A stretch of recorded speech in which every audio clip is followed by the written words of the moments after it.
बर्तमान आम जो बंधाकोबी देखुंत ये बंधाकोबी देखु यार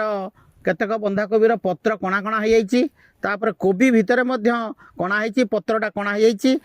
ताको बाहर कर देखला बेलू से पोकर मल कला कला देखा पोक देखा ये पोक हूँ जोटे कालीमुंडी पोक ये पोक कालीमुंडी पोक अच्छी आउ केतक कटवर्म बा कर्तक कीट अच्छा एमाने पत्र सहित कोबी की कोबीर मुंड भितर पशिकी खाई जाती तेणु या द्वारा मार्केट भैल्यू आमर बजार दर कमी जाए तेणु ये यार नियंत्रण करने एकांत आवश्यक से आम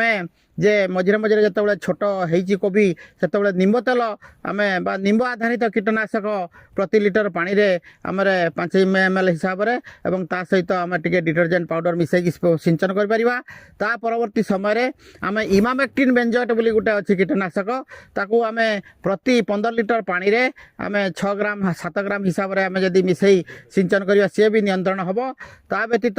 या आमर अच्छी प्रोफेनोफॉस प्लस साइपरमेथ्रिन अच्छी प्रोफेनोफॉस 40% और साइपरमेथ्रिन 4% ताको प्रति लिटर पानी रे 2 ml हिसाब से मिसैकी आम जदि सिंचन करवा ताले ये पोकटी दमन हम एवं भल कोबी मिलिबो एवं चाषी भाई माने बाजार भल